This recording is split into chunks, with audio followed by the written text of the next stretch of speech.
today I thought I'd talk about scammers. I kind of like making videos like this. I like making videos helping my girls out about how to spot scammers, dusties, the men that you want to completely avoid. And usually nothing happens in my love life. It's usually completely dull. But this one thing happened and I thought, okay, we'll just return back to the dating stuff for 1 week. Because I think, you like my story times deep down. So I was on Tinder, swiped with someone that was really attractive. And I thought to myself, I probably won't match with this person. Just, swipe anyway, match with them, thought nothing of it. We must have matched a few days later, something like that. So this man was really attractive. And the first step about not being picked on by a scammer is knowing your own limits. So if you watched my journey before, I've done so much work on self-love, loving myself, loving my body, getting myself back to a place where I actually love myself. But even I have limits, and I'm self-aware enough to know that if someone really, really attractive messages me, it's probably a catfish. And this person was literally like a Nordic warrior king. He was like 6'2", blonde hair, blue eyes.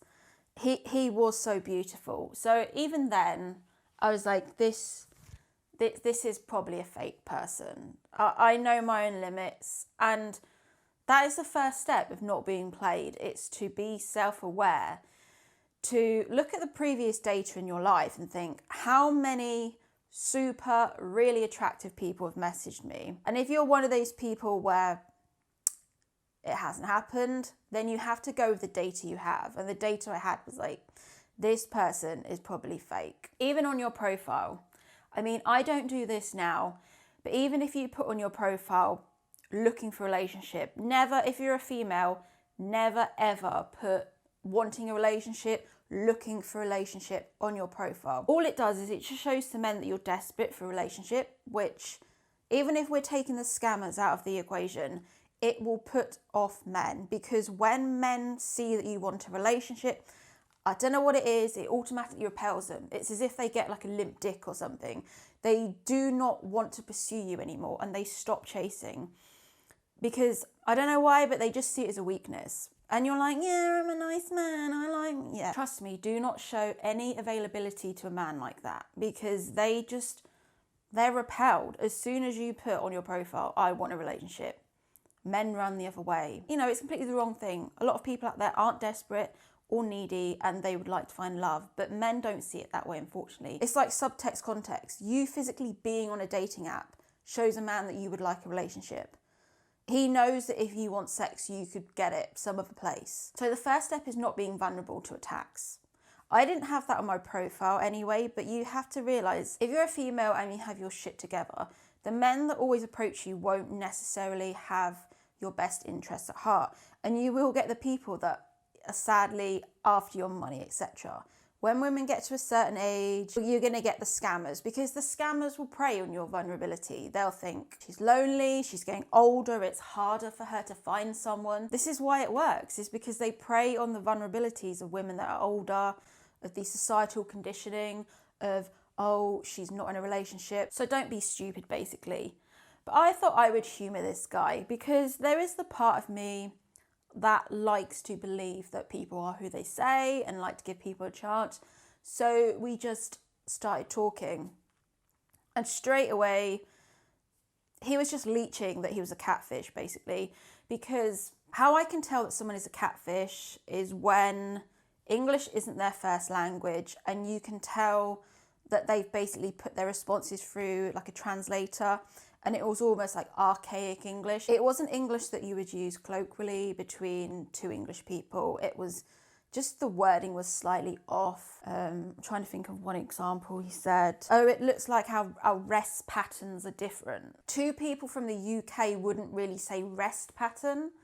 I was just picking up on subtle clues from his language that I think that he'd possibly run it through like a Google translator, something like that. He was putting punctuation marks in certain places that shouldn't be. Basically, I felt in my gut. I was like, you've done this enough, you know. And also his profile didn't match what he was saying. So basically, I looked through his profile.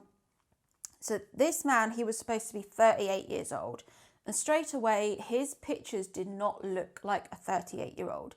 He looked much younger than a 38-year-old, which in itself isn't a red flag. But when I've put together everything else, his story just wasn't linking up, basically. What did he like? He put down his hobbies. He liked anime, he liked sushi, and he liked reptiles. In itself, absolutely fine. Sushi does nothing for me because when I eat sushi, I'm just hungry. So I was like, okay, it's fine. He looks like a Swedish god. We're going to just ignore his sushi habit. It's absolutely fine. You're not going to get the perfect person. But you had to think of all the data you've gathered up into your life up until now. And I thought the type of person that has a snake is usually a specific type of person. It's usually an alternative person. They dress a certain way. And that is a generalization, but you have to go on sweeping generalizations in life. And you have to err on the side of caution, especially if you're a woman. It's different if you're a male. If you're a man, you can just go to a girl's house and hope for the best. We can't do that. We need to look for certain signs and we need to be more strategic in how we play the game. So I was thinking he should be more of an alternative person, but he didn't look like that. He wasn't dressed like that. And also, if he had a snake, I think you put it in your profile. If you were that kind of alternative person with a snake, you would have a picture with your snake or even showing your snake just to attract the kind of people that are like you. And I was like, okay, this is slightly strange, but whatever. And he put on his profile that he was on a graduate program. And no shade if you want to change your career in later life. I mean, I've done that before. If you just want to change, do something new. But there aren't a lot of 38-year-olds that are on a graduate training program. So even his profile just was not matching up. And I have to admit, when I was swiping, I probably just swiped on this man because he was attractive. I didn't really look deep into his profile and delve deeper, because going on Tinder, it's just extra work and extra time that I really can't be arsed dealing with. So I'm literally just swiping, and then if someone messaged me, then I start to get involved. It just wasn't adding up. This 38-year-old that had his snake or whatever, which I don't know if that would be a deal breaker for me, someone that has a snake. I mean, if they fulfilled all my boxes, I'd be like, they have a snake. But I don't know if I could really long-term be in a relationship with someone with a snake. I think I'd be just really creeped out and just scared that the snake would just strangle me in the middle of the night. But I was like, okay, you're not going to meet your perfect person. There are things you have to let go. Not your boundaries as in let men treat you like shit, but there are certain things you have to let go. Like, you're going to have someone that maybe has a child. You're going to have someone that has a dog that you don't like, or a snake or a pet that you don't like. You're probably not going to get the perfect person. So I was like, okay, it's a snake, whatever. And then he just asked me what I did. And then I said, what do you do? And this was weird. So bearing in mind, on his profile, it said he was on a graduate training program. Fair enough. And then when I asked what he did, he said that he made artisan furniture that he made and produced and sold. And straight away it's given Adrian Sex and the City. It's giving, I don't really believe your store anymore. You don't really look like the person that makes artisan furniture with your blonde hair and your blue eyes, etc. And also, if you made artisan furniture, one of your profile pictures would be you making it, or you would have a photo of your artisan furniture. No picture of the furniture, no picture of the snake. So there again, I was just putting all these little clues together, thinking this person's a catfish, it's time to call it a day. But I just hung on for one final message, and this is the killer. So he asked for my phone number, which is fine, but the thing is, I'm not saying that I'm a celebrity, I'm a small YouTuber, but even I I'm really reticent these days of giving my phone number out. I've had bad experiences with men that won't leave me alone, that keep messaging me, and I've had to block them, etc. And I'm also scared about doing something wrong to a man and them doxing me, etc. because there are really freaky people out there. And, you know, I had that experience I talked about with a stalker, which in hindsight, I should not have made a video about. It's something 2020 hindsight thinking, I shouldn't have done that. I did. I could take the video down, but I think it is what it is. So now I'm just really wary about giving my number to people, etc., especially him. All these signs that were just telling me no, no, no. So I basically called his bluff and said, I would like to talk a bit more before I give you my phone number. I didn't mention anything about social media because I don't mention that when I date. So that's what I just said. That was my standard, was I would like to talk a bit more, just to get to know you a bit more before I give you my phone number. Because there are this was the bait I did to test him. Because I said, because there are so many fake people on here. And then straight away, he unmatched me because he knew the gig was up straight away. Because I said there are so many fake people on here. And this is the thing with scammers, is that scammers move on really quickly. And if they sense that you know that the gig is up, they will just straight away, they'll move on to the next victim. And this person knew that I had too many boundaries in place and I wasn't going to play ball. And who knows, maybe everything he said was true. Maybe he was a snake charmer that made antique furniture and looked like Thor, but I don't think he was. And I think he probably moved on to the next victim. And I think he probably wanted to get my number straight away so that we could build a rapport. Because obviously when people scam you, it's all about building rapport. And they like to build a rapport over time. And if he gets your number, then he can do that. And what I've found over time is that sadly, men on dating apps, they tend to rush to get the number. And then they don't do anything with it. And I think it's because subtly it's almost like a power game. For a man getting your phone number, it's the equivalent on online dating of a man walking up to you in a bar and getting someone's number. He's got the kill. And that's what he feels like. And he feels like the subtle transference of speaking on Tinder to getting your phone number. He feels like he's got the kill. He's almost won in a way, which is really stupid. But I think that's sometimes how men feel.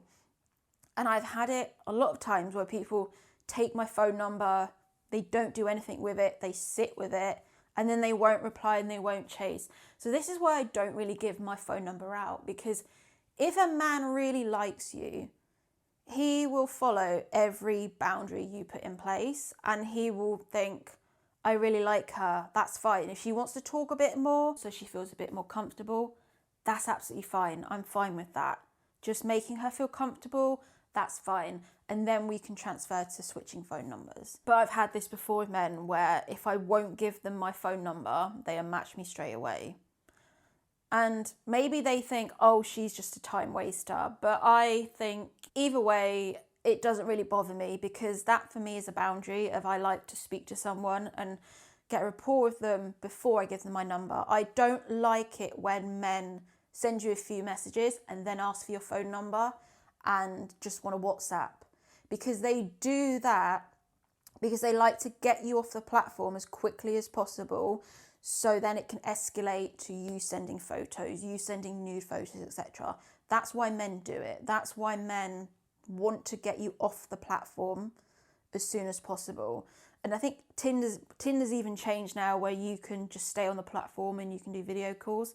It is different, but it's just so dangerous out there, really. And this is why I just hate dating people I don't know in general, because you get people like this that are weird and catfishy, and I don't know what his game was. I think possibly, even if he wasn't trying to scam me for money, I think maybe he wasn't who he said he was. He was trying to have the profile of an adult with childish interests and looked like the type of bait that any woman would fancy. That just a generic attractive man that any woman would go for is what he looked like. This is why in general it's like I just fed up of the apps, because the people that tend to be overly forward are the weirdos and the weird ones that you need to avoid, or you get the ones that are just so laid back they're horizontal and don't put in any effort in. This is why now I've kind of got to the point where, this is going to sound ridiculous, but this is how I feel right now.